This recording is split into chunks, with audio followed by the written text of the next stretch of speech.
So I know there's been some stuff in the paper, and we've had some conversations with various entities in the county in regards to what might happen next year after the local property tax will be endorsed. So with that, you have, this is what's been given to us from the commissioners, and I just kind of want to go through how what this means for us. So we have an emergency levy that was renewed last or this actually May. So that was a 1.85 million, and that was renewed by the voters, and that is going to be a cost of 2.45 million. And you see that in 2014, actually 2014, they were collecting 4.95 million. The millage rates are on down as property values going through. This is a fixed sum money that we would not collect more than what we would ask for after 20 years. Same thing with the 5.6 million emergency levy that was passed back in November of 2023. It started out at 13.9 mils and it's gone down.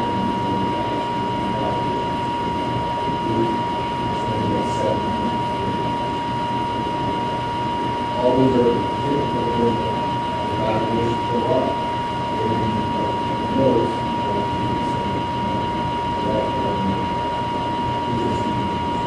That's adjusted to we were that all of them the same. So really slight increase for the year just and then probably every third or sixth year reappraisal. Somebody can be better for more than what was originally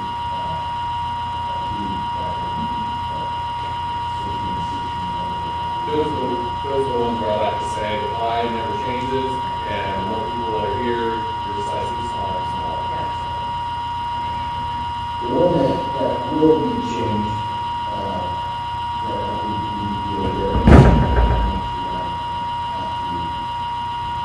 how much we have to offer, we make the changes, but the voters in 2024, right, through the 8.68 months, will be PK's voting.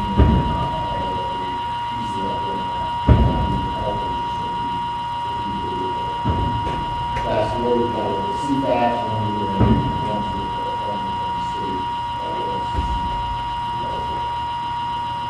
We sold the bonds in the summer of 2024, and we had an extra $5 million. I think we sold probably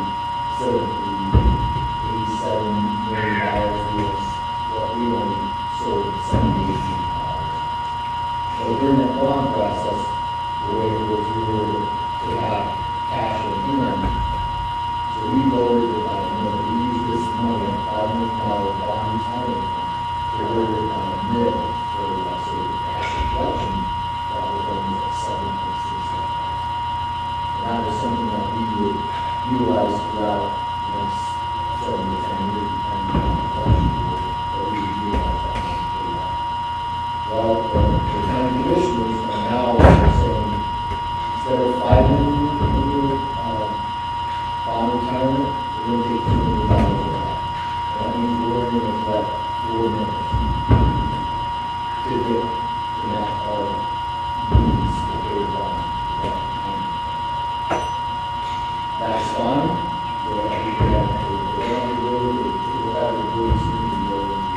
Legislation. The issue is, to me, and this has been explained to them, that these are temporary fixes. So we're going to be at 4.0 for the next half year, but if you take the 2 million and 5, or at least 3, and go to 1, you're going to go for every year and a half. So therefore, that bond, the mills are going to go up because they're paying down with money in the time. So in probably 2 years, instead of 4, it's It'll go up. You know, all along, you know, everybody on this passage, or whatever, and decided to come down now. The budget will start, not commission. Without a reduction, you know, if I didn't take the 5 million away, or 2 million for retirement, we would have reduced to a 6.76. So that's $4 million really reduces it to 4.9. So I think you just need to be aware of that, and if you're right, commission, you do what you need, and therefore, that's what it's going to be. And if it goes up,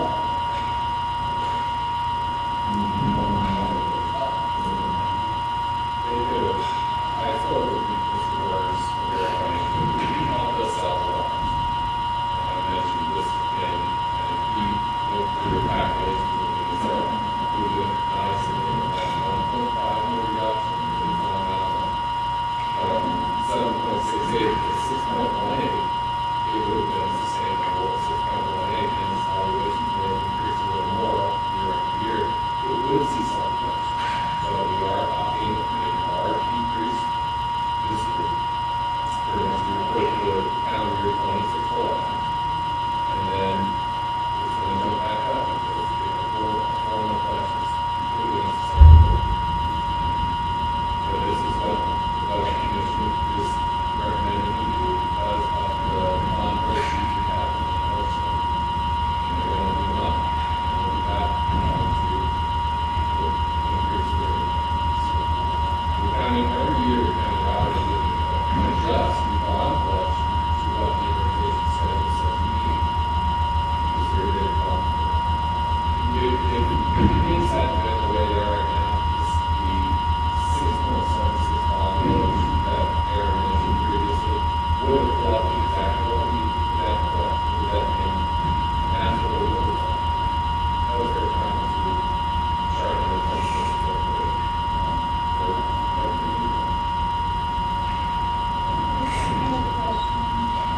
So,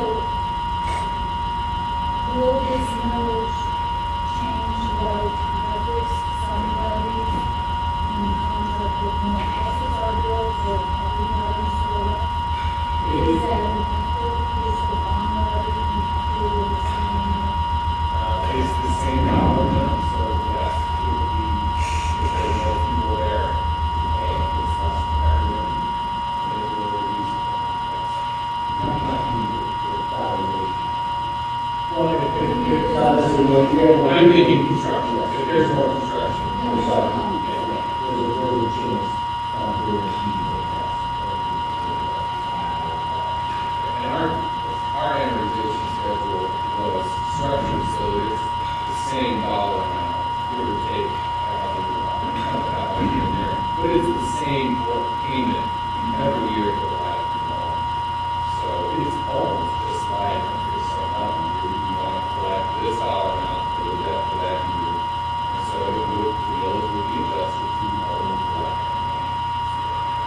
But you're doing something different. With the family. It doesn't impact the bills. No, not at all. We have all funds already. And if you recall, that's when you just pay off. But it was selected, you know, missing by going down to the study over the years, same thing. They just artificially avoided using excess. And that's not I sustainable. guess I was just curious if they did that, taking in consideration that we're supposed to get these 300 new homes, and they're expecting property values to continue to go up. That's why I asked that question, like, because it does seem like, I mean, that's almost half the millage, right? Yeah. You mean, 4 mils They- is less than half than what was put in front of the voters, yes.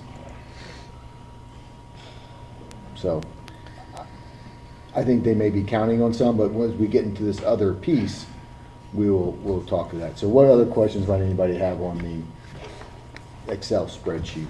So in terms, for our purposes, this is more of like a PR thing for us, right? Because this is gonna go down and people are gonna get used to that level, and then it's gonna go back up, and they're gonna think that We did it. we Well- had something to do with it. Well, here's what's really interesting. Yeah. Because Yes. of all of the changes that are currently being discussed in Dave, Columbus. we'll get to that. Oh, that's right, that's We're gonna right. get to Okay. that when we go to this piece. Yeah, we'll talk about it. It is more an awareness for everybody to understand that if it goes down now like this, it's not sustainable, and the millage will go up Yeah. unless there's a ton more housing but even there, I think it's gonna be limited Yeah. as we get to this. So we should also probably make it clear that we have nothing to do with it going down either. No. Because then it makes a stronger case that when it goes Yeah. up, we didn't have anything to do with it being reduced either. Yeah. We were using the fund balance to reduce it by 1 mil. That was our That's, decision. but that was sustainable, Yeah. Okay. not as low as they've gone now. Yeah. Gotcha. So we will have to vote on that? No. And we don't have to Nope. vote? This is something They that the did it. Budget Commission sets every year. We do not vote on the millage, we are told what it's gonna be. Yep. Thanks. Okay. So the next one is some slides from a Basso Regional meeting, and this is for the bills that have passed the House and are pending in the Senate, probably coming up to vote, and they're talking about voting before Thanksgiving. So within a week, their goal is to get things passed. These are the four that I think are really likely to happen. This is based on our best information we have right now. And that was as of Friday. So things may have changed at OSBA Capital Conference. I'm not sure, but I don't think so. No. The first one is House Bill 129. Okay. So So this is, again, getting rid of emergency levies. So emergency levies would be removed. You would be not allowed to redo an emergency levy. Only once. Well, yeah, you'd be able to do it once, but it's gonna be renewed as a fixed sum levy.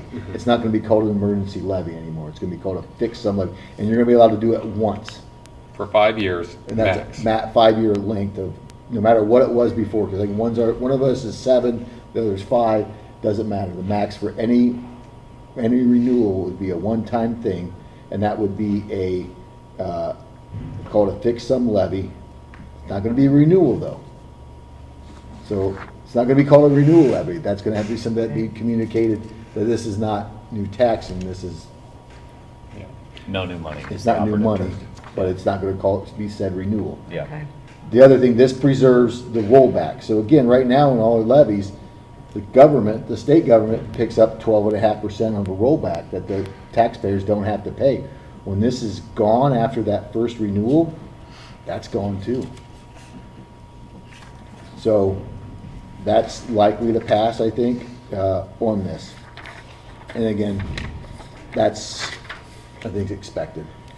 On, the next one is House Bill 309 in County Budget Commission. Again, this is another one that just strengthens their ability to reduce amounts to be raised by any levy. That is that's something that I think has the support, and that will give them more authority to do those things. Right now, I think they are using some things that have that, but I think this would just strengthens that piece. The next one is House Bill 186, and that's a cap. The next two are pretty much the same, I would say. So instead of having these big fluctuations on property valuations, they would cap collections at a cap of whatever the 3-year inflation rate is.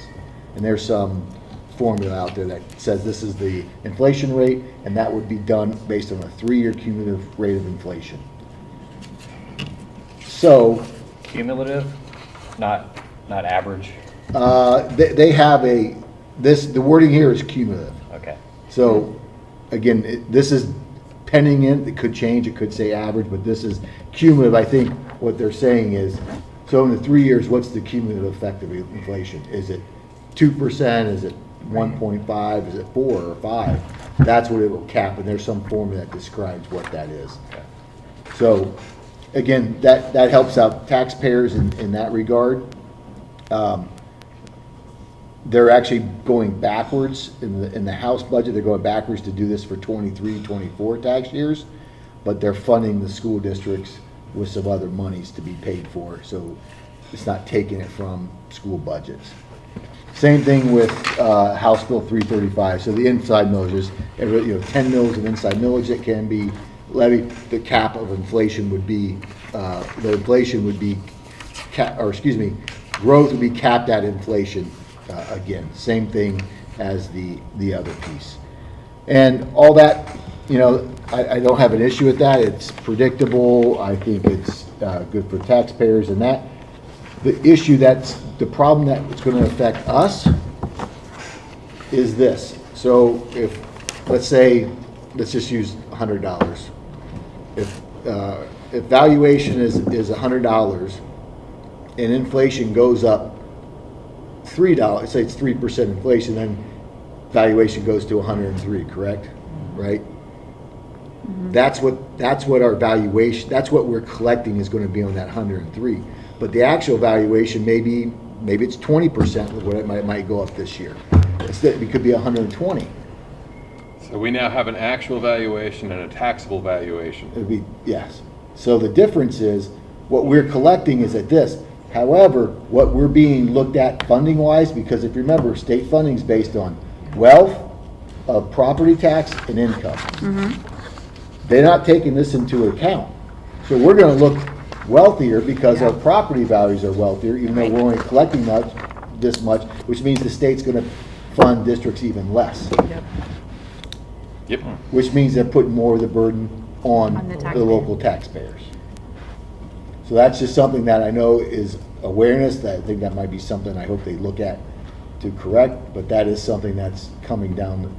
That's something that we have to be aware of as as the finalization. And again, I think these will pass because these are things that came out of, most of these have come out of the Senate. No, not the Senate, the House, but the governor's property tax. Yes. Working His group, committee. His His committee that committee. he put together. So I think there's legs for it to move forward, and we're just got to, again, figure out how to address these things. So we're gonna get even less money from the state than we already are Potentially, getting. correct. And So almost then we're getting issue with even like potentially passing these levies. more of an issue, yes. Awesome. Yeah. So it's just things to be aware of. I don't know what else to say. I don't think we have anything else to say. I mean, And is all this how are we done- gonna fund?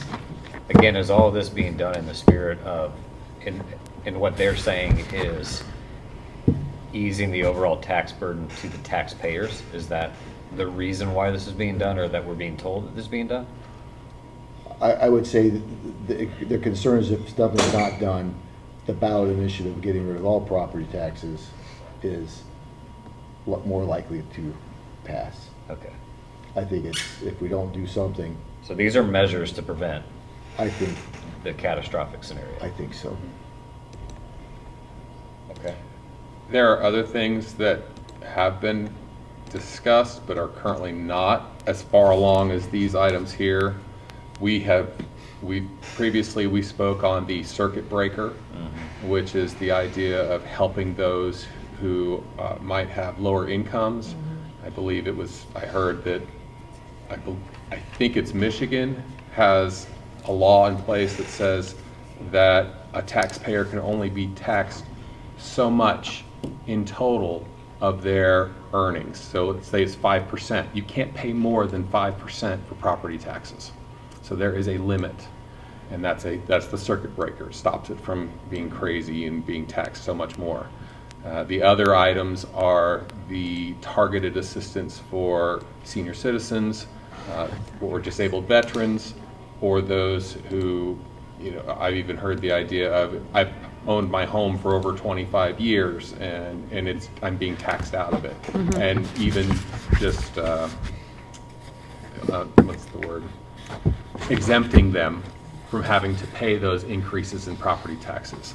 And so there's other things that can happen as well. There's a lot of ideas that are being floated, and right now, I think, like Aaron said, there's the concern of the elimination of property taxes altogether with nothing in place to take care of, or to substitute for that. And that's their biggest concern. So we'll have to continue to wait and see how many more things come through. And what I was trying to get to earlier, the adjustments that the county auditor is going to put in place right now will be in place for the first half collections in February. What happens with all of these right now will not be in place for the first half collections. They will be in place, and all of the credits will come in the second half of 2026 for your payments in August. But then we could see a huge spike again in the first payment in calendar year 2027. So they need to really think about what they're doing and just make sure that it's not it's going to be sticker shock, I think. I think it's coming for sticker shock in 2027 as well. So, but there's nothing that we can do right now. It's all in the hands of the state legislatures. So those districts that have an income tax, I mean, are they as concerned, or? They still have a large portion of their funding coming from Absolutely. the 20 mills. Well, they right. have their 20 mills. 20 mills, yeah. And an income tax. We have our 20 mills and the emergency levies. Some have emergency levies too. But what's interesting is half of the schools that are at the 20 mil floor don't have emergency levies. So when you mess with the 20 mil calculation, it's not going to help them. Yeah. Right. It's so like the idea is to put our emergency levies into the 20 mil calculation, so we're no longer on the floor. Right. What about the half of the 400 districts that are at the floor? Half of them don't have anything to increase the floor level anyway, so it's partially broken. So, anyway. There were a lot of sessions words. on I'm just at imagining the the lawsuits that are gonna conference follow about and stuff. all the things coming down the road, possibilities. Seems to be a lot of fear, you know, and questions and unknowns. And I think we just have to, I mean, you can look at the data. I went to one session from the Research Institute, and he had clear data about the decrease in funding with the state formula for schools over the past decade, and it's quite significant, the decrease in funding. But I think the best thing is for us to stay on the straight path and do what we need to do for our district and just focus on what has been decided and not get caught up in all the what ifs. Yeah. Question for you, Dave. I don't know all the regulations and laws and things surrounding what we're able to do with funds that we have, but we have all these extra funds that we've got sitting in the Red Tree investments.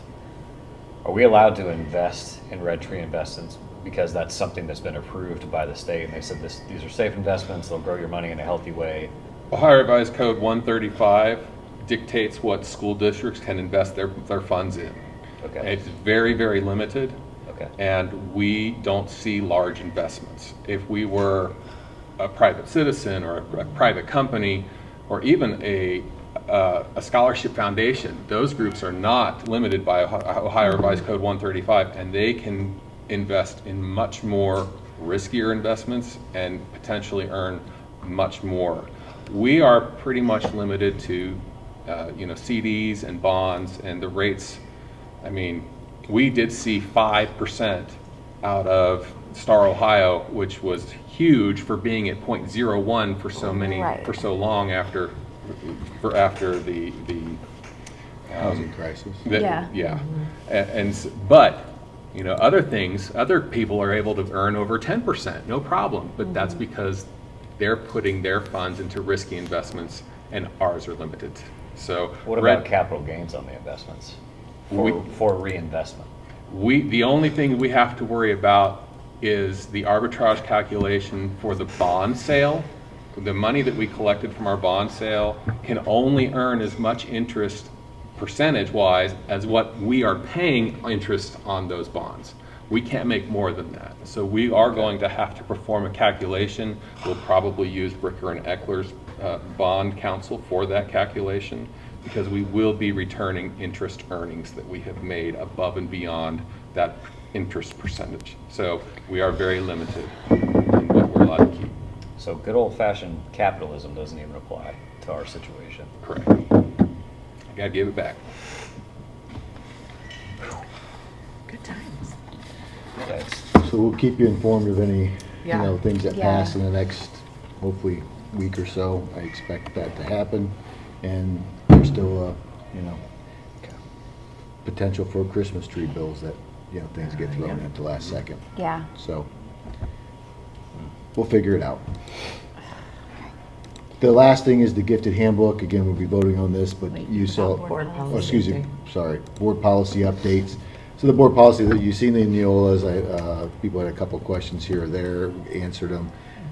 This is something that, again, that Norm, Amber, and Cindy and I met with Norm and went through everything, and Dave got pulled in for a couple of the Yes. items as well. Nothing real heartache. Again, some rescinding, as you saw, that just because it's getting put in other language, but nothing major that Yeah. I see as earth-shattering that we need to. There's really big issues. So, And tonight's just on the agenda. is just the first reading. Yeah, Correct. okay. Just the first reading. Did anybody have any questions about anything they Already wanted to share? asked you. Yeah. Mine. Okay. The gifted handbook, again, just something we do every year. There has been some changes in the law, and that's part of the public content, as well as kind of how we identify in the service plans, and then the whole combined gifted education plan. Did have a meeting last night here at LT Ball, that for LT Ball in middle school.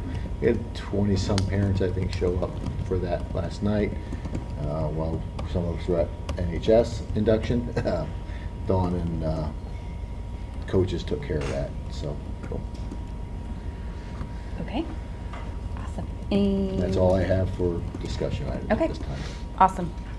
All right, next on the item on the agenda is executive session. At this time, I would love a motion to adjourn to executive session for purposes authorized under Board of Education Policy 0166 and ORC 121.22 G1 to consider the employment of public employee or official, and no official action should follow the executive session. Do I have a motion? All motion. Moved by Mrs. McMurray. Is there a second? I'll second. Second by Mr. Thompson. Any discussion? Hearing none, we'll proceed to vote. McMurray, Yes. Thompson, Yes. Dillard, Yes? Drum. Yes. Okay, motion passes. It is 5:43 and we're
Okay.